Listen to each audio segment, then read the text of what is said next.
You're watching Per Second News. For more information about PSN, visit our website at www.persecondnews.com. Stay up to date with Per Second News, journalism of courage.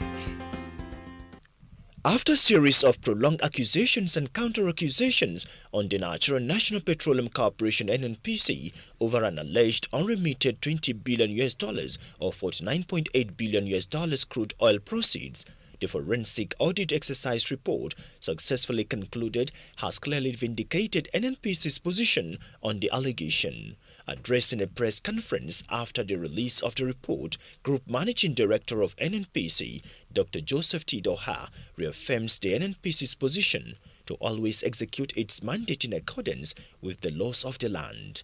He stressed that no money was missing from the NNPC. He, however, maintained that all documents in the saga story are complete as to all remittances from the corporation to the Federation account, adding that the organization will compile all necessary documents for the public. As you are aware, the report of the forensic audit exercise conducted by PricewaterhouseCoopers on the alleged unremitted $20 billion or $49.8 billion crude oil proceeds by the NNPC was submitted to His Excellency, Mr. President, on Monday, 2nd February 2015. And a few days later, the Auditor General of the Federation made the content public via a press conference.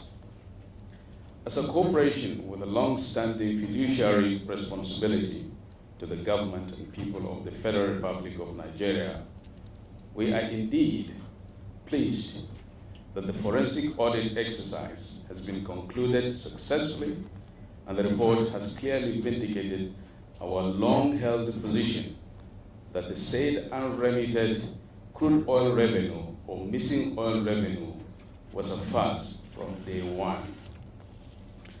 In order not to bore you with the long and winding timelines of the events of the last 15 months, we have carefully compiled a chronicle of events in this regard, which will be presented to you in the course of this press briefing. Suffice it to state that contrary to insinuations by some media report, the NNPC or any of its subsidiaries was not indicted by the PwC Forensic Audit Report. The entire revenues accruable to the Federation during the period have been fully accounted for in the report, and the various components of the accruable revenue have also been clearly categorized. The issue of outstanding $1.48 billion NNPC signature bonus in quotes is in fact the balance of the book value of the divested assets as assessed by DPR yet to be paid into the Federation account by NNPC. This does not in any way constitute an indictment. Meanwhile, this value is still being reconciled with the Department of Petroleum Resources. Let me emphasize that there is no money missing. No money missing. However, the delay in payment of the true value of the divested assets is due to the unfinished reconciliation process amongst NNPC, DPR, and other agencies of government. It is therefore pertinent to note that the $1.48 billion amount was not part of the alleged unremitted revenues from crude oil sales, but the balance of the good and valuable consideration of the divested assets as assessed by the Department of Petroleum Resources. Already, the Honorable Minister of Petroleum Resources, Mrs. Deizani Alison Madoge, has directed NNPC to work closely with the DPR to defray the unreconciled amounts referred to in the forensic audit report as signature bonus. Also, the forensic audit acknowledged that the total cash remitted into the Federation account in relation to the crude oil sales in the period under review was $50.81 billion and not $47 billion. On subsidy. On the kerosene subsidy issue, the forensic audit report also clarified that the subsidy on dual-purpose kerosene, DPK, is still in force as the Presidential Directive of 19th October 2009 was not gazetted, in line with the provisions of Section 6, subsection 1 of the Petroleum Act 1969.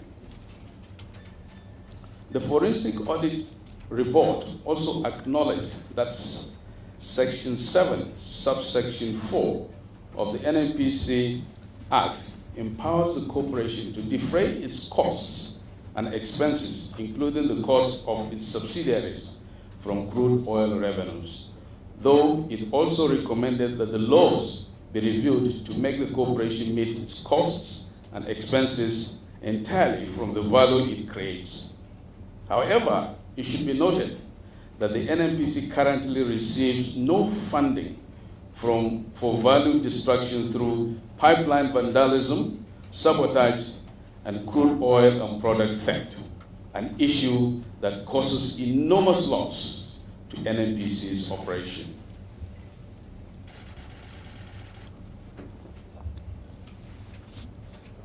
It should therefore be noted that both the Senate Finance Committee and the Forensic Audit reports confirmed that subsidy on premium motor spirit, that's PMS, and DPK stood at $8.7 billion, which is in line with NNPC's position. Gentlemen of the press, in closing, it is important to state once again that the PwC report has cleared NNPC of the charge of not remitting the alleged $49.8 billion, $10.8 billion, or $20 billion into the Federation account, as earlier stated.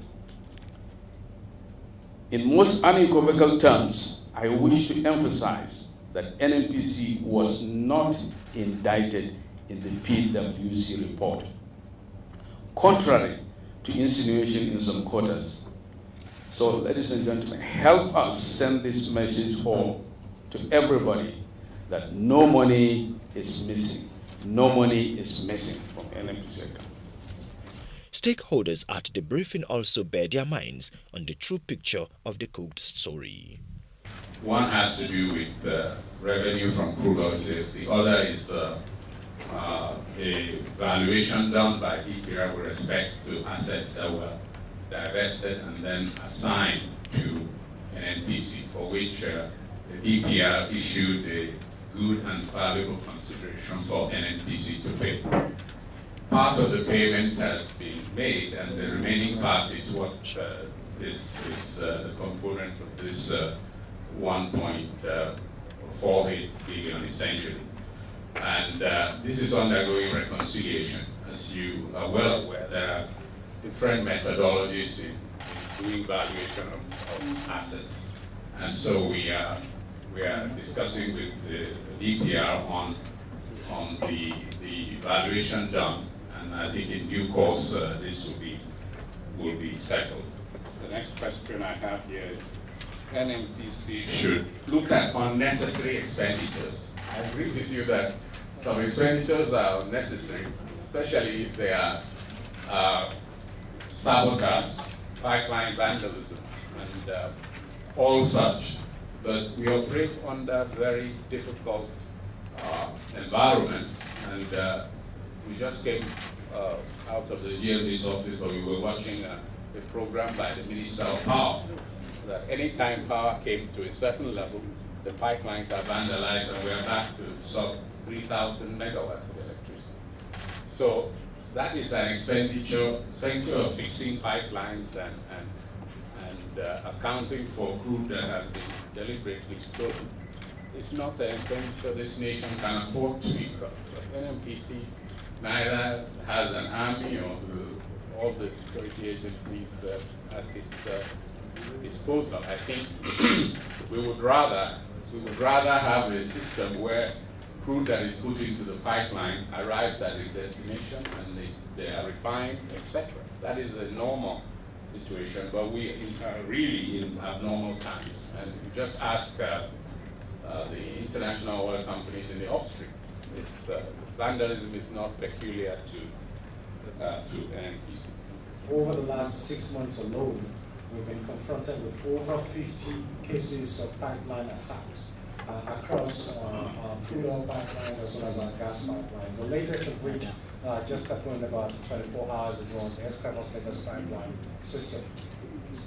Each of these attacks costs a significant amount of money to repair. Like you know, the pipelines are located in very, very difficult terrains to access. And each time there's an attack on the pipeline, it doesn't matter how small the attack is, whether it's a pinhole or whether it's an explosive attack.